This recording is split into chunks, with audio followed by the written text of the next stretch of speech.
All right, y'all, your boy Jamar is back with another interesting video for y'all, man. Hit that like button. This should be interesting. The tragic truth behind Michael Jackson's last tour. We finna see what happened. What's the tragic truth behind the scenes of Michael Jackson's last tour, man. Let's see how this goes. See if I learned anything new that I didn't know before. Let's see. Let's see if we learned something new today. These will be my final show performances in London. This will be it. This is it. When I say this is it, it really means this is it.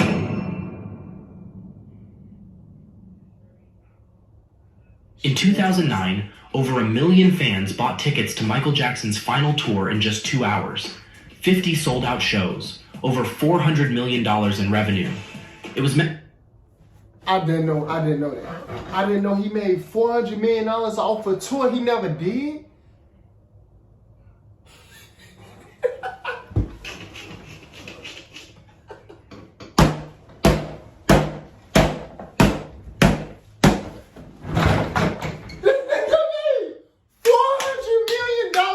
A tour that he never did? Oh my goodness. Yes, he's the fucking GOAT. Yes, he's the fucking GOAT. He's the GOAT. He's the GOAT. $400 million off some shit he never did? What? $400 million?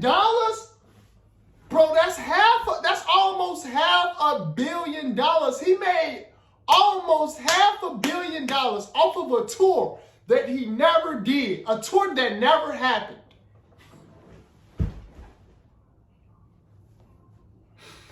Oh my God. This nigga life was amazing, bro. This nigga life was different. He was there. He won. Michael J. Oh my God. What? That's great. I never knew that. I genuinely never knew that. $400 million he made off of that tour? That never happened? How? I need answers. How? Meant to be the greatest comeback in music history. But what really happened behind the scenes destroyed everything, and no one saw it coming. Bro, what really happened?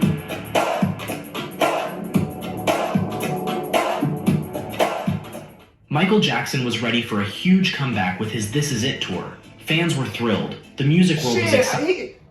That $400 million, I would have been ready for a comeback too. You tell me I got a chance to make $400 million? Sign me up. I'm ready for a comeback too.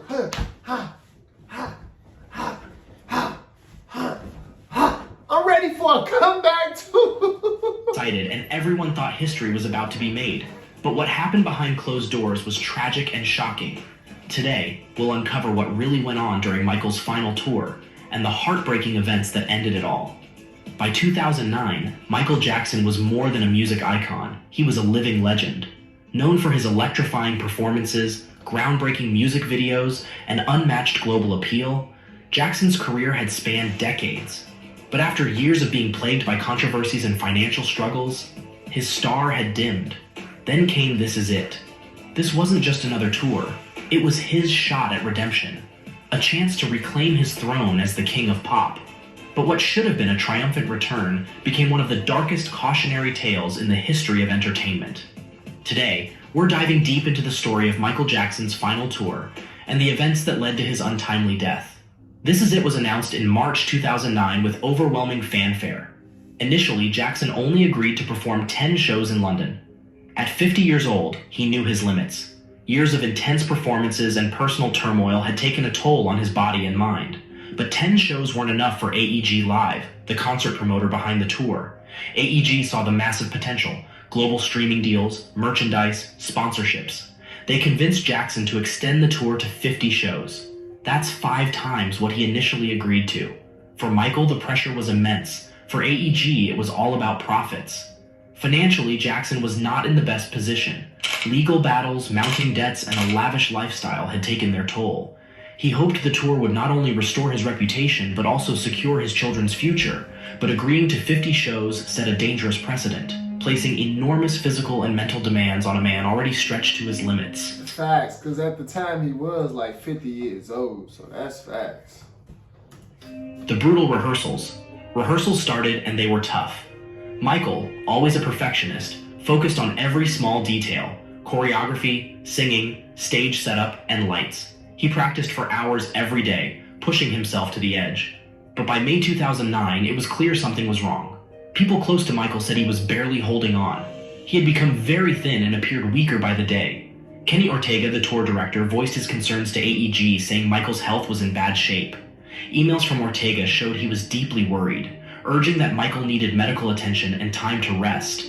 That my friend wasn't right, that he wasn't well, there was something going on that was deeply troubling me. And of course, by my friend, you mean Michael? Yes. Michael Jackson? Yes. The fact that he wasn't right or he wasn't well and it troubled you, did you see physical manifestations of this that caused you concern? He was chilled, and he appeared lost. AEG's response was shocking. Instead of caring for Michael's health, they pushed forward, saying the show must go on. They risked everything for money, ignoring... That's how it be. That's how it be. They trying to touch that $500 million. You know, anytime it's that much money involved, they do not care about nigga else. Anytime it's that much money involved. The health of their star. Michael grew weaker as the schedule took its toll. The pressure mounts.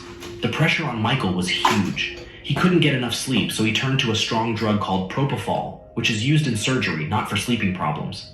It wasn't safe, but Michael felt he had no other choice. The pressure was too much. Dr. Conrad Murray, hired by AEG as Michael's personal doctor, gave him the drug every night. But propofol is extremely dangerous outside of a hospital setting and should never be used without close monitoring. Dr. Murray's actions would later be heavily criticized, raising doubts about his professionalism and ethics. Behind the scenes, emails from AEG showed that the company cared more about money than Michael's health. They ignored warnings and focused only on their investment. One email said, "This is not a rehearsal," showing how far they were willing to go for profit. The tragic end. On June 25, 2009, disaster struck. Michael Jackson was found unconscious at his Los Angeles home. Despite all efforts to save him, he was declared dead at the age of 50. The cause of death was acute propofol poisoning. The world was in shock. Fans everywhere couldn't believe the loss of an artist who had touched their lives. News stories flooded in with questions. How could someone so famous, so extraordinary, end up like this? People asked, why didn't anyone step in to help him? Who was to blame? It became clear that this wasn't just a tragic accident, but the result of serious mistakes and poor choices by those who were supposed to care for Michael. The legal battle, the aftermath was messy. The Jackson family sued AEG Live for wrongful death, claiming the company pushed Michael too hard and hired an unqualified doctor. The trial became a media circus, exposing troubling facts about how the entertainment industry treats artists. Health warnings from people like Kenny Ortega were ignored. Profit was put before Michael's safety. Dr. Murray's medical actions raised serious questions. In 2011, Dr. Conrad Murray was found guilty of involuntary manslaughter for giving Michael the fatal dose of propofol. He served 2 years of a 4-year sentence. While his conviction brought some closure, many believed others were also to blame. AEG Live denied responsibility, saying they couldn't have predicted what happened. But leaked emails and testimonies showed a disturbing picture of corporate greed and carelessness. The aftermath. Michael Jackson's death was a big wake-up call for the music industry, leading to important changes in how artists are treated. After his passing, stricter health rules were introduced, requiring performers to have more thorough health checks before going on tour. Promoters now face more careful review when ensuring big tours, ensuring the safety of the artists. There is also more supervision of doctors who work with artists, making sure they are properly qualified. In addition, the entertainment world started paying more attention to the mental and physical health of stars, sparking more talks about the pressures they face. But the impact of Michael's death went beyond these changes. His story became a symbol of what happens when ambition and greed take over, putting profit ahead of the care and well-being of the people in the industry. A bittersweet legacy. After Michael Jackson's death, Fans found some comfort in the This Is It documentary. The film, which showed rehearsal footage, gave the world a glimpse of what could have been. It made $261 million, becoming the highest grossing concert.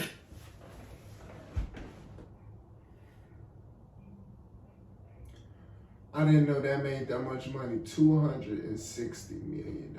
That made half of what the tour was finna make. So if they would have put that out after he did his tour, that would have been a total of $660 million, almost $1 billion. Man. Film ever. But for fans, it was bittersweet. The documentary reminded them of Michael's brilliance and the huge loss the world had suffered. This Is It wasn't just a film. It showed Michael Jackson's hard work and genius. Even in his final days, he was determined to put on a show that would amaze the world. For many, it's a bittersweet reminder of his incredible talent and the cost of his dedication. For the music industry, This Is It reflected its darkest flaws. The drive for profits at all costs had tragic results. Michael Jackson's death wasn't just a loss for his family and fans, it was a loss for music itself. A lesson for all of us. Michael Jackson's final days teach us an important lesson. Success means nothing without health. No amount of money, fame, or ambition is worth sacrificing your well-being. Exactly. The music industry learned this the hard way, but it's a lesson that applies to all of us. Jackson's story also shows how powerful music can be in bringing people together and healing. Despite the challenges and controversies he faced, his music still inspires millions. Songs like Heal the World and Man in the Mirror remind us that we can make a difference when we focus on kindness and humanity.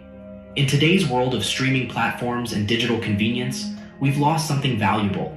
Music used to unite people, creating shared experiences and a sense of community. That's true. Michael Jackson understood this better than anyone. His music wasn't just for entertainment, it was about spreading joy, healing, and bringing people together. Michael Jackson's story reminds us of the power of music and the importance of putting people before profits. His legacy lives on, not just in his music, but in the lessons his life and death have taught us. Let's remember him not only as the king of pop, but as a symbol of strength, creativity, and the lasting power of art. I totally agree with everything that they said here, man. Totally. And I didn't know that that tour made that much money. They got almost $1 billion up. What? And it's crazy because then they didn't even want to give his family none of that money. They literally just pocketed $1 billion off of Michael Jackson. That's crazy. That's crazy. Man, I don't know if his family won the lawsuit against the company. But if they did, let me know. Comment down below. I don't know if they won all the lawsuits they had against the different companies, especially against the touring company. Let me know. Comment down below. Let me know if they won. I don't think they won that one though, but they should have, because that's not right. That's not right. In my personal opinion, that's not right.